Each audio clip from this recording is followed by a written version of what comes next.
नमस्कार. ओंकार क्लासेसच्या तासगावच्या बॅचच्या सर्व विद्यार्थ्यांचे या व्हिडिओमध्ये स्वागत आहे. आपण major steps in nursery layout हा पॉईंट पाहत होतो. पहिल्यांदा आपण नर्सरीचा लेआउट पाहिला आणि त्याच्यामधल्या मेजर स्टेप्स आपण पाहतोय नर्सरी मॅनेजमेंट नावाच्या टॉपिकमध्ये.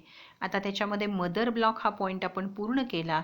त्या मदर ब्लॉक पॉईंटमध्ये मदर ब्लॉक म्हणजे काय, नर्सरीमध्ये आपल्याला रोपं तयार करण्यासाठी जे आपण मदर मटेरियल जे ठेवतो, प्लॅन्ट मटेरियल जे ठेवतो, त्याच्या नावांची लिस्ट काल आपण बघितली होती. पहिले 4 आपण पाहिले होते पोमोग्रेनेटपर्यंत आणि त्याच्यानंतरची अजून बाकीची नावं आपण काल पूर्ण केली होती बघा.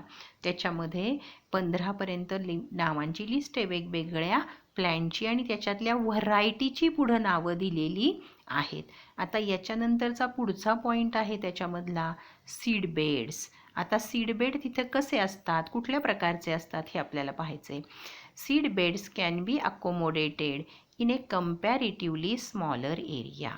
सीड बेड हे शक्यतो कंपॅरेटिव्हली छोट्या एरियामध्ये अकोमोडेट केलेले असतात, म्हणजे बसवलेले असतात. They should be nearer to source of water. आणि हे सीडबेड शक्यतो पाण्याच्या सोर्सच्या जवळ असावेत.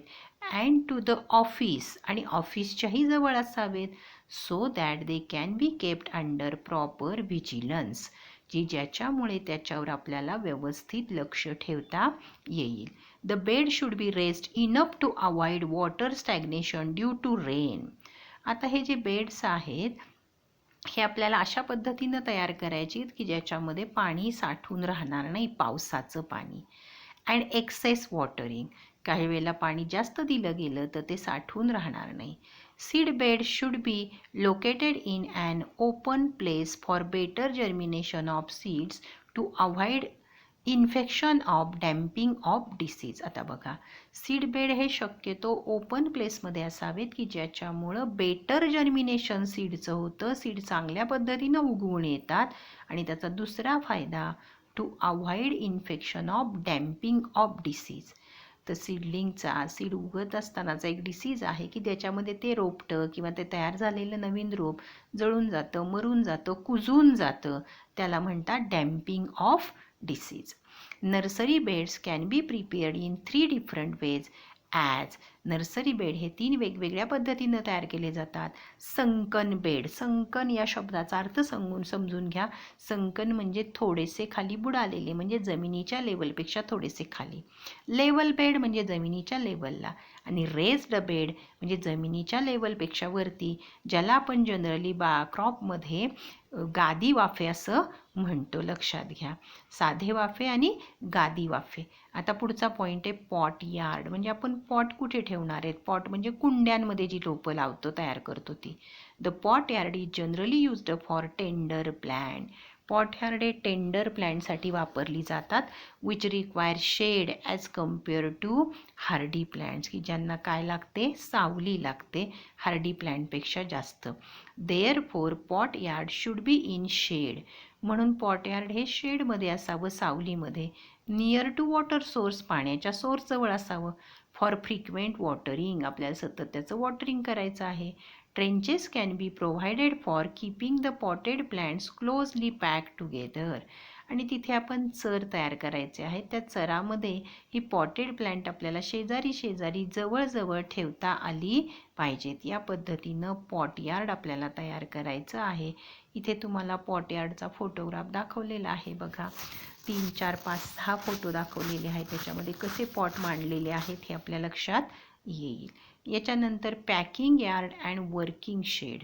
आता पॅकिंग यार्ड आणि वर्किंग शेड, पॅकिंग म्हणजे पॅकिंग करणं, वर्किंग म्हणजे तिथं काम करता आलं पाहिजे लोकांना. The packing yard is used for packing the plants before sale. Sale करण्यापूर्वी or dispatch to out station, म्हणजे बाहेर पाठवण्यापूर्वी पॅक करता यावं.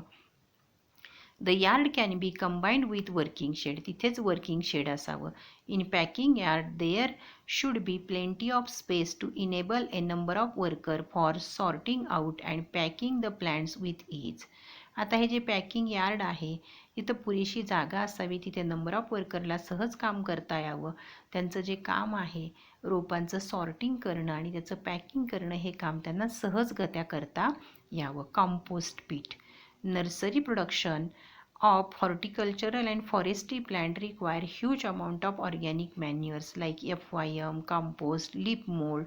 नर्सरीसाठी आपल्याला मोठ्या प्रमाणात खत लागतं for different purposes.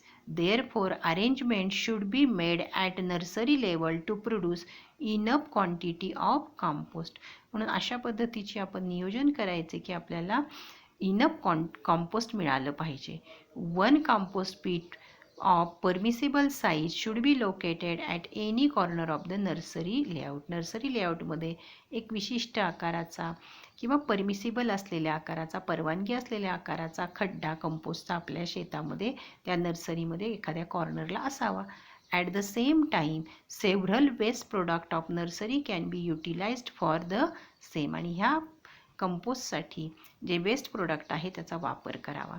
Irrigation. Design and installation of an irrigation system includes several stages or phases, each of which require different kind of expertise. आपल्याला हे जे डिझाईन आणि इन्स्टॉलेशन करत असताना तिथे एक्सपर्टची गरज भासते. The main line of irrigation system is taken from source of seed beds and are generally located along the road between nursery blocks. The main lateral openings are placed at each block followed by sub-mains to individual nursery bed. The sprinklers are arranged at each block wherever necessary. Sprinkler आपण काही ठिकाणी लावू शकतो. Main line आहे त्या main लाईनला आपल्याला lateral line जोडायच्या आहेत आणि लॅटरल लाईन जोडत असताना पुन्हा त्याला सब मेन जोडायच्या आहेत म्हणजे प्रत्येक वाफ्यापर्यंत पाण्याची व्यवस्था झाली पाहिजे. Road and drainage. An adequate road and drainage system carefully planned and constantly maintained is essential for efficient operations in nursery. रोडची व्यवस्था व्यवस्थित पाहिजे. Outer and internal roads should be permanent and stable. आतले आणि बाहेरचे रस्ते परमनंट आणि stable असावेत. Frequently roads within the seedbed area also serve as drainage channels. हे जे रोड्स आहेत हे ड्रेनेज चॅनलचं सुद्धा काम करतात. Therefore, they should provide access to the seedbed for equipment and drain the surface water rapidly. आणि ते पाणी त्याच्यावरून सहज वाहून जाऊ शकतं.